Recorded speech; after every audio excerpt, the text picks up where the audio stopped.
Hello everyone and welcome to this video presentation on telecollaboration. This is the first of a two-part series. This video will describe the challenges facing different players within the telecollaboration arena and then focus on the learner perspective. Telecollaboration has its roots in tandem language learning. Tandem language learning is a method of language learning based on mutual language exchange between tandem partners. Ideally, each learner is a native speaker in the language the proponent wants to learn. Traditionally, tandem language learning, also known as TLL, is a bilingual exchange between two groups of students via text-based asynchronous communication. More recently, the influence of 21st century skills acquisition has seen tandem language learning grow to include a focus on intercultural communication. Intercultural communicative competence, also known as ICC, is best defined by Byram, 97, as the attitudes, beliefs, skills, and knowledge required to communicate successfully in intercultural situations. It is believed that the current form of telecollaborative foreign language exchange, which give participants access to different cultures and beliefs with an authentic audience, boosting student engagement through cross-cultural understanding, is a great way to acquire and practice ICC. So today, and according to Bells, telecollaboration is defined as the use of internet communication tools by internationally dispersed students of language in institutionalized settings in order to promote the development of A, foreign language linguistic competence, and B, intercultural competence. It is well known that learners are likely to be more engaged when they can connect newly acquired knowledge with existing knowledge or which can be immediately applied to a real-life scenario. Thus, telecollaboration, which emphasizes interacting with native speakers or with peers using one language as a lingua franca, is a great way to motivate our learners, presenting them with authentic scenarios that are personally meaningful.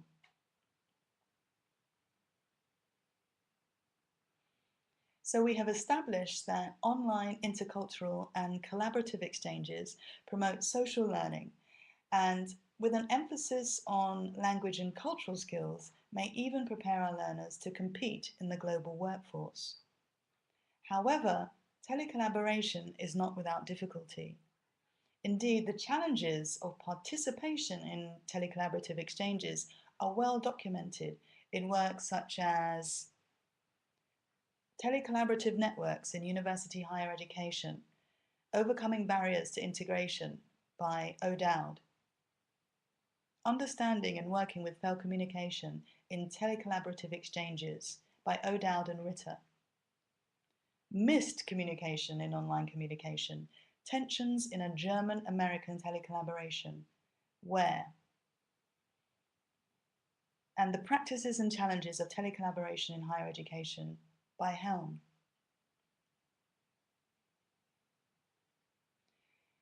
In Telecollaborative Networks in University Higher Education by O'Dowd, we see an in-depth study of telecollaboration in European higher education. He announces 5 major barriers to the integration of telecollaboration. Time necessary to set up and run exchanges, difficulties in integration and assessment, lack of pedagogical knowledge on the part of the teacher, teachers' lack of illiteracies, and difficulty in finding suitable partners. Understanding and Working with Failed Communication in Telecollaborative Exchanges by O'Dowd and Ritter provides a comprehensive overview of possible areas of failed communication between telecollaboration partners. 10 different factors are grouped at 4 different levels: individual level, classroom level, socio-constitutional level, and interaction level. In miscommunication in online communication by Ware, the three main tensions identified were different expectations and norms, social and institutional factors, and individual differences in motivation and use of time. Finally, in the practices and challenges of telecollaboration by Helm, we are given another perspective of the same large-scale European university study reviewed by O'Dowd. Here, the main problems identified are organisational difficulties, lack of time, limited technical support, and uncertainty regarding issues students should address in their exchanges. As you can see, the online experiences presented in these works have been analysed and grouped in different ways by the authors, but there is considerable overlap in their arguments. It is beyond the scope of this short video to cover all of these notable works in detail. Instead, we shall look at the challenges faced at the individual level, that is to say, social, institutional, and motivational factors from the learner perspective. Then we will discuss the solutions and strategies which may be adopted to overcome these difficulties. Finally, for those interested in exploring telecollaboration further, some resources will be recommended. There are 6 challenges for the learner. Learner's current level of ICC. Prestige values of cultures and languages. Credit and grades. Technology access.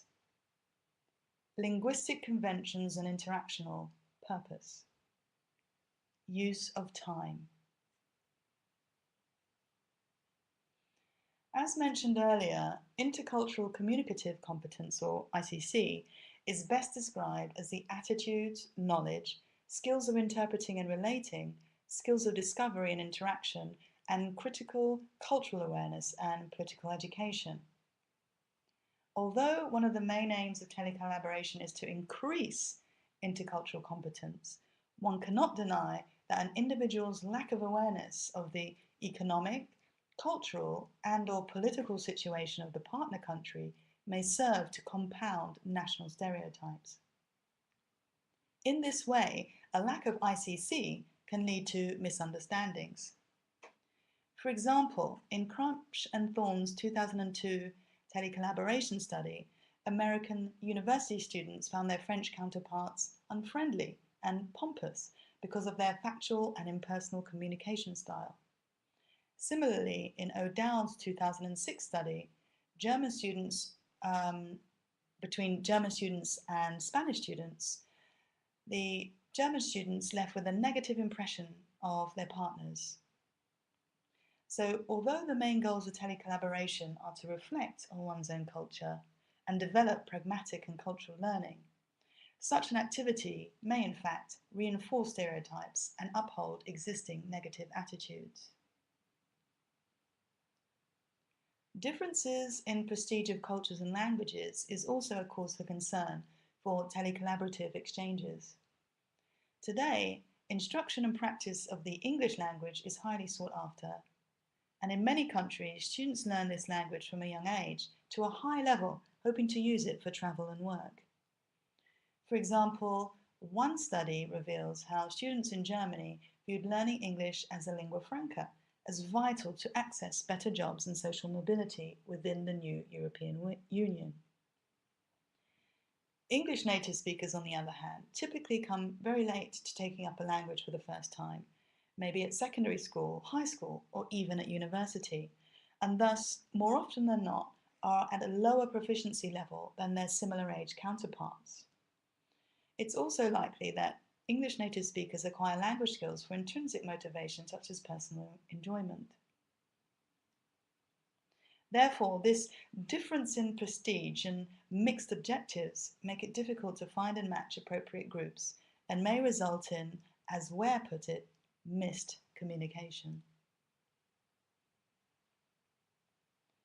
Following on from the social factors that affect a learner's experience of telecollaboration, such as the learner's level of ICC and the prestige values of certain cultures and languages, We may also consider other institutional factors such as credit.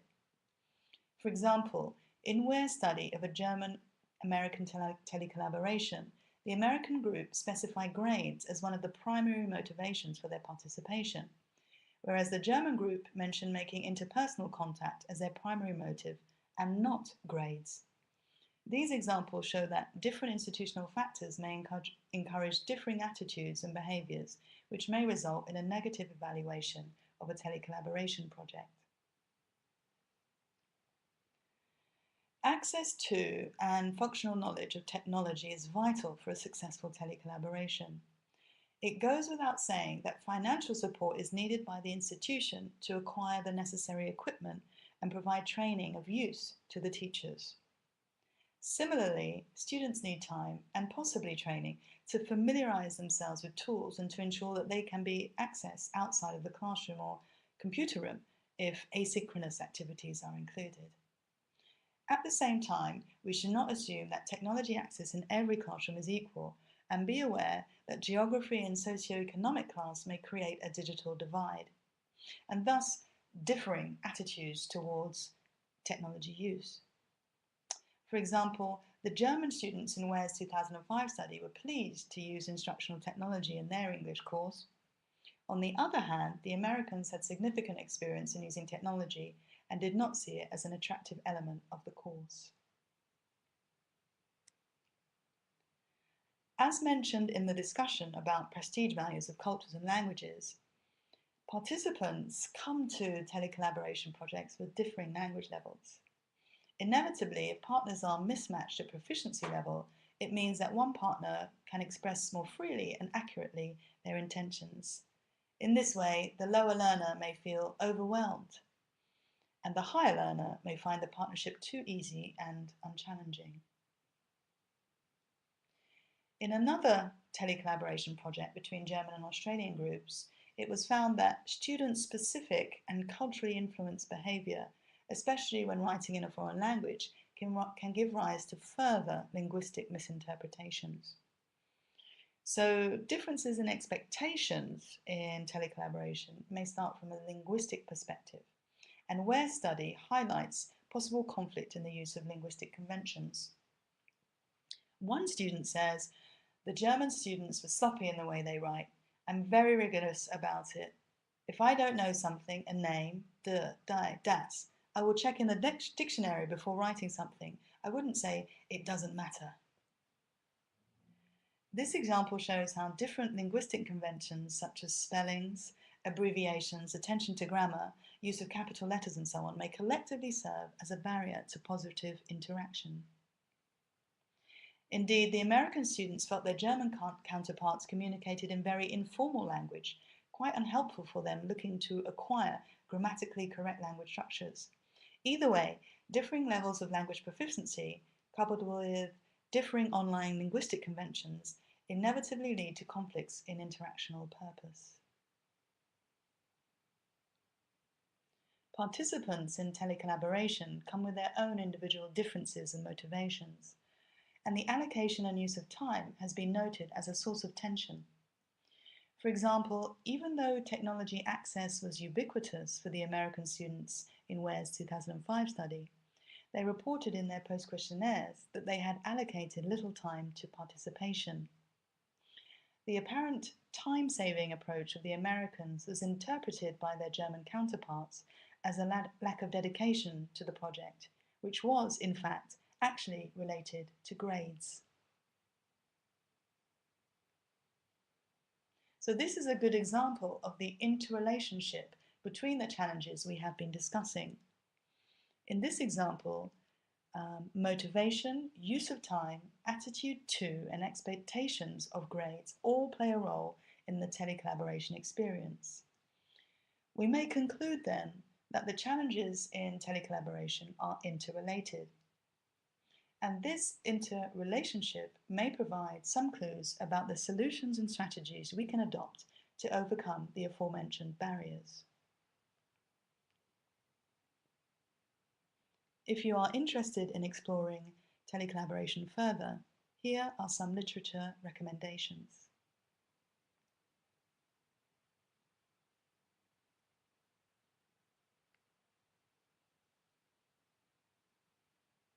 And here are some Telecollaboration website recommendations. Thank you for watching.